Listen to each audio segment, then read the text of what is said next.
Hau, hau, hau, mėly vakaro žvaigždelės gerbėjai. Dar viena pasakaitė iš katedros aikštės.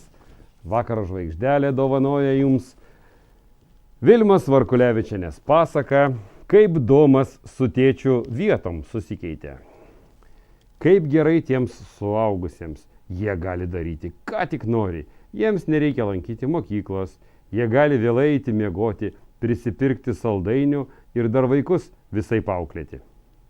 O aš negaliu nenueiti į mokyklą, privalau valytis dantis, turiu laiku grįžti namo ir neiti miegoti. Norėčiau greičiau užaugti ir būti kaip tėtis. Tada taip gyvenčiau, prieš užmigdamas galvojo Domas.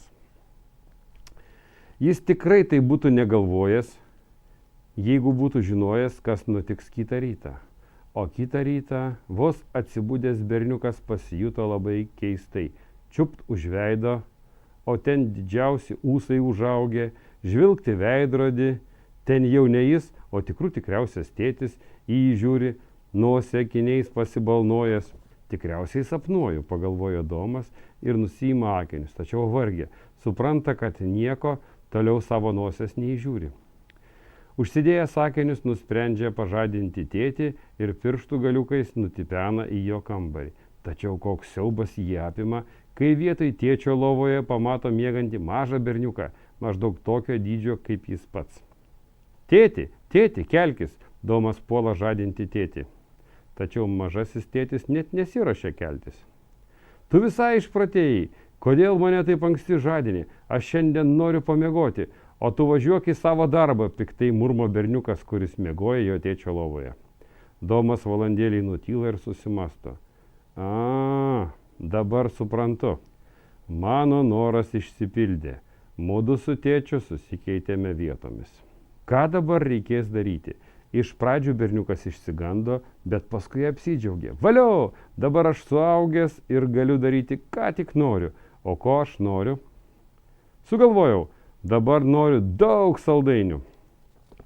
Kištelėjo ranką į kelnių kišenę, o ten net 100 litų banknotas guli. Kaip gerai, būsiu pavyzdinis tėtis, nežadinsiu savo vaikų, o bėgsiu saldainių pirkti.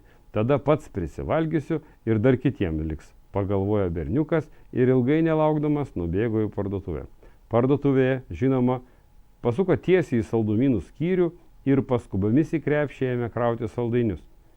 Ir šokoladinius, ir karamelinius, ir įvairiausius guminukus. Atsinešęs pilną krepšį saldumynų prie kasos, Domas padavė pardavėjai naujitėlį 100 litų banknotą. Tačiau kokia gėda, kai pardavėjas suskaičiavo visus saldainių kainas, pasirodė, kad pinigų neužtenka. Dalį skanumynų teko palikti parduotuvėje. Tačiau berniukas per daug nesusikrimtė. Saldainių ir tai buvo labai daug. Grįžęs namo patyliukais įsliukino į savo kambarį, išsiviniojo net 5 šokoladukus ir susidėjo juos į burną. Paskui dar 5. Patenkintas kramtė, tik keista, kad nuo saldainių alkis niekiek nesumažėjo, o atvirkščiai dar labiau padidėjo. Berniukas atidarė šaldytuvo duris, ketindamas kaip visuomet ką nors valgoma iš ten išsitraukti, tik dideliam jo liūdėsiui ten nieko nebuvo. Dar labiau nusiminė, kai pamatė, kad virtuvėje perdegusi lemputė, o alkana katė, garsiausiai miauksėdama, irgi prašo ėdalo. Jei čia būtų tikras tėtis, jis viską lengvai sutvarkytų, ir lemputę pakeistų, ir katę pašertų, tačiau dabar jis mažas ir miega Domo lovoje. Ką daryti dabar? Visai nusiminė berniukas. Staiga suskamba telefonas. Domas atsiliepė. Klausau. Labą dieną, ponė tėti. Skambina jūsų viršininkas. Kodėl šiandien nepasirodėte darbe? O jūsų sūnus neatėjo į mokyklą, piktokai bambėjo nepažįstamas balsas ragelyje. Labą dieną, aš atsiprašau, mano tėtis dar miega, o aš saldainius valgiau. Nejuokaukite taip, ponė tėti. Tuojau patvarykite į darbą ir atveškite ataskaitą, paliepė balsas ir padėjo ragelį. Tučtai jau reikia pažadinti tėtį, kol viskas visai nesusipainėjo, pagalvojo Domas ir nuskodė į kambarį, kur tėčio vietoje miegojo mažas berniukas.